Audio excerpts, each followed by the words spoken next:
What's up, y'all? Today I'm gonna be doing a Metroid tier list, and unlike usual where I'm just talking over recorded footage, I'm gonna actually be doing commentary while doing all of this. Yippee! The only real rule I have is that I'm only counting single player campaigns, so Metroid Prime Hunters and Federation Force will be dragged down because of that. This video might be a bit rough as this is the first one I'm actively recording for while talking, but I'll probably fix it over time. As always with these rankings, this is my personal opinion, so if you have any thoughts you want to say about my tier list, let me know. I'm more than happy to talk about them. Anyways, let's get this tier list slop started. First up is Metroid 1 on the NES, which I played for NSO. You can definitely tell this is a first game. I think the general gameplay is solid and I like the music, but that's about it when it comes to positives. The bosses in this game are probably the worst in the series as they're just projectile spam for the whole fight. All you have to do is just get the ice beam, freeze the projectiles, and just spam missiles on them until they die, really. That's about it. Other than Mother Brain, but that's near the end of the game. Not having a map also sucks. It's the first game, so I can't really harp on it too much for that, but I did get stuck a lot on my first playthrough. Enemies being able to hit you through transitions is something I've never liked. It's so bullshit. And holy lag. Even on NSO, this game can chug when there's a lot of stuff going on. Again, this is the first game, so I can't be too harsh on it, but I can really only put it at C tier at best. I really want to make videos of these games on their own, so I'll be keeping my explanations relatively brief.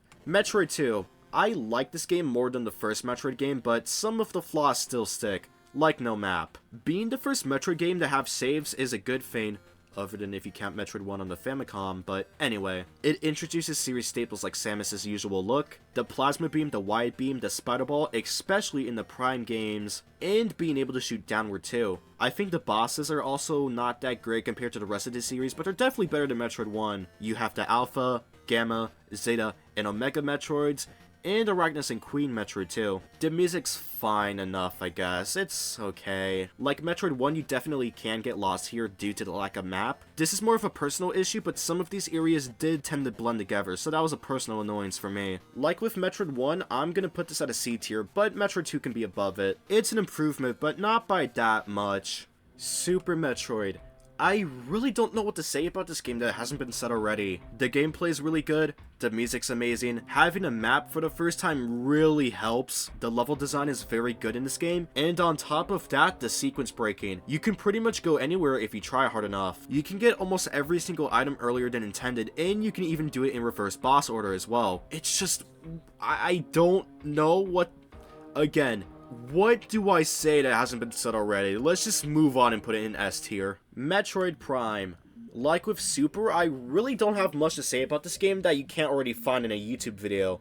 The environments and locations, regardless if you're playing on GameCube, Trilogy, or Remastered, are all very beautiful to look at. The gameplay is also very well done. I know it's not the absolute main focus, but it's something I do really care about, so having it this well done is very nice and helps it a lot on this list. The bosses are all very fun. Like Super, none of them are bad. The only real issue I do have with this game is just Phendrana drifts. If you want to go to Phendrana, you have to go to Magmore every single time. While it's not that bad, it can be a bit annoying over time, and it's the only real flaw I do have with this game. With that said, it absolutely belongs in the S tier. It's just below Super because of the sequence breaking.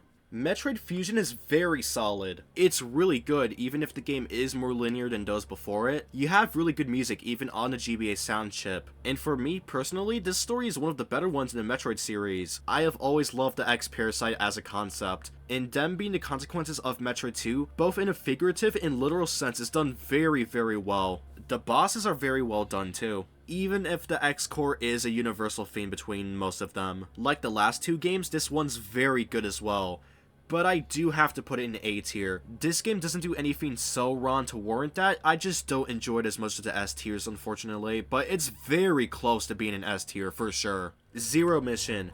I would definitely recommend this to someone as their first Metroid game. That's a Buzz Lightyear GIF opinion, but that's just the truth. Like with Super, you do have sequence breaking, but to a lesser extent. The majority of what I liked about Metroid Fusion is here as well, which is very nice. All of what I liked about Metroid 1 is here and then some. But with that does come one flaw.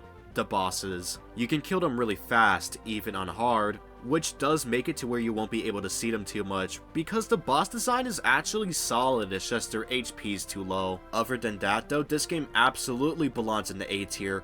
It's just the bosses that bring it down, sadly. Metroid Prime 2. Oh boy, I love this game. Like with Prime 1, the environments, gameplay, and atmosphere are pretty much perfect. Prime 2 more so because of the hostility of Dark Aether. Speaking of Dark Aether and its hostility, I really like the difficulty of this game, even on normal. You're gonna be dying a good amount, and even if you don't, you'll be pretty close several times throughout the game. This game also has good bosses for the most part.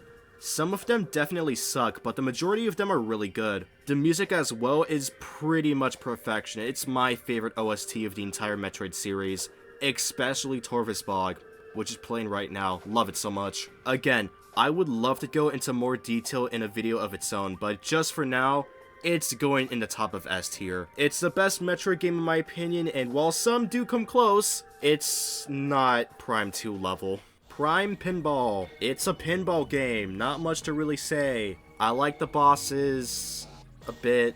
The music's good. I think the gameplay is good for a pinball game.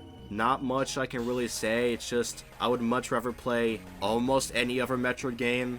It's not actively bad, so I'll just put it in the bottom of C. Sure. Metroid Prime Hunters. This is a weird game when you don't consider its multiplayer. I think for the most part, it's fine.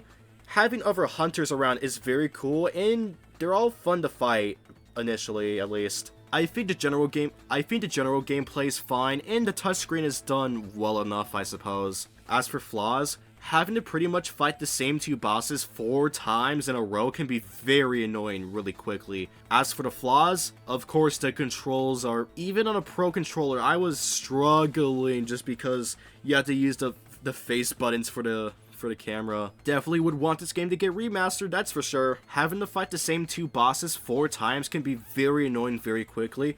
Especially because you have to escape the planet every single time or you die, so I think the bosses are fine enough. It's just those main 2 bring it down. I like the final boss though, Gorilla. The multiple weapons as well is something I liked a lot, so B tier it can go. I don't like it as much as these games up here. They're like in a league of their own, but definitely better than the ones down here. So B tier goes.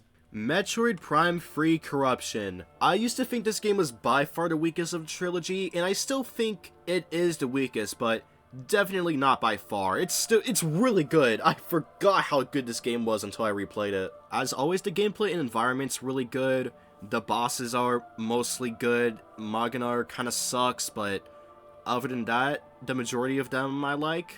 Hyper mode is a cool addition, even though it does make the regular enemies too tanky normally. It's still very fun to mess around with. It is a bit linear compared to the other 2 Prime games, which is a slight knock for it. However, going to different planets is the coolest way they could have handled it, so it gets some aura points for it, I guess. Other than that, I really don't have much to say about it that I haven't said about the previous 2 Prime games.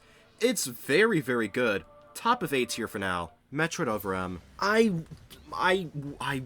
have to make a separate video about this game. There's so much I want to say about it, and mostly not for the right reasons. The gameplay, moment to moment, is solid enough, and the bosses, they're actually pretty fun for the most part. There's just 2 main themes holding this game back for me. Number 1 is obviously the story. While it makes sense gameplay-wise, the authorization thing was just so stupid. I get the power bombs and all that, and if this was the first Metroid game in the timeline, more than understandable, that'd be fine. But this is so late into the timeline, it's after Super. Anthony is definitely the diamond in the rough. Another thing is the first person segments. It's just the fact you can't move, leaving you vulnerable, that really holds it back. And the missiles being locked behind it too. You can ignore the story complaints, but the gameplay you really can't. It's just if it was on the Wii U and you had more buttons to work with, that alone would help a lot. I really feel like the gameplay could have been improved, and that's the main thing that pisses me off about it. The gameplay reminds me a lot of Devil May Cry, and I love those games. That has to be a whole entire different video of its own, but it's gonna be in the D tier, sadly. I really want to like it more, but at the end of the day, people do consider it the worst Metroid game for a very valid reason. Metroid Prime Federation Force.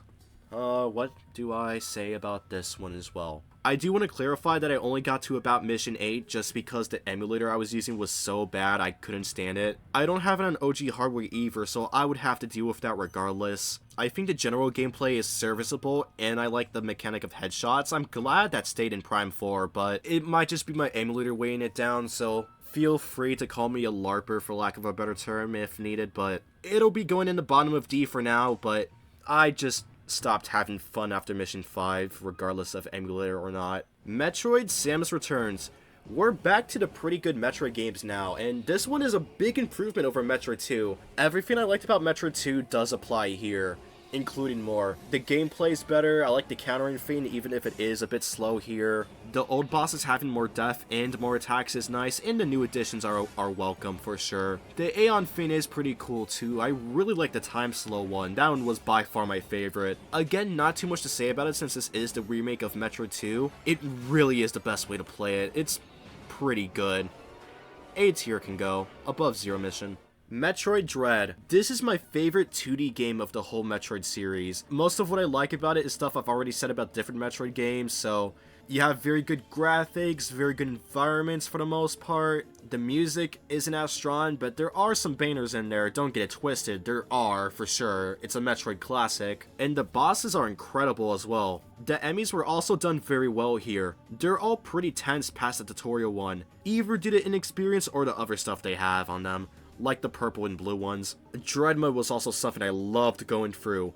It really made me have to learn this game as I died so much. With Dread, this is by far the hardest Metroid game, but Prime 2 can be close enough, I guess, if you go minimalist. Again, most of what I said about the other 2D Metroid games applies here. This game's peak, almost the top of S tier it goes. Right here. Last but certainly not least is Metroid Prime 4. There is a decent amount of division on this game, so I might as well just add my 2 cents. As with the trilogy, the gameplay and environments are all pretty good. I do like the Psychic Visor, although some of the upgrades are just usual upgrades, but Psychic, ooh.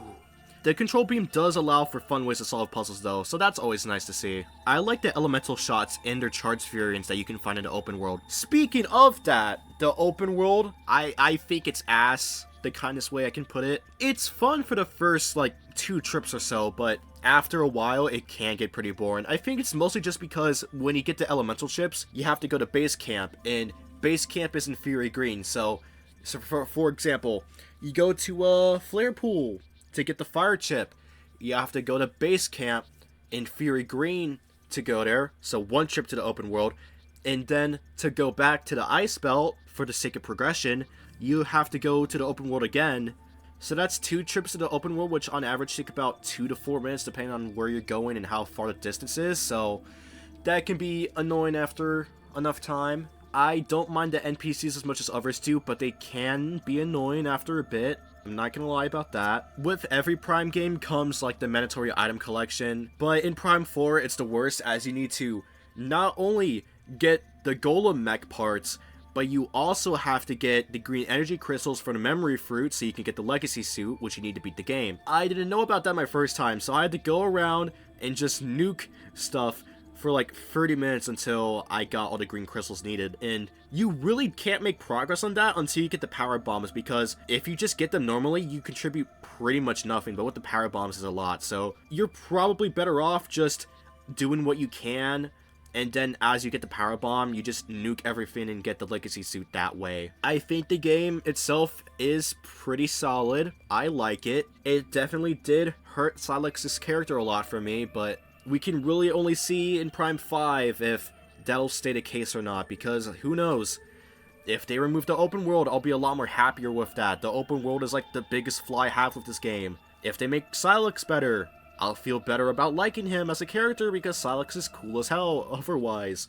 So, with all of that said, A tier right here, just because it has better bosses than Zero Mission. That's about it for my Metroid tier list. In general, the majority of these games are at worst okay, but when they're bad, they're bad. But when they're good, they're peak, so that makes up for it.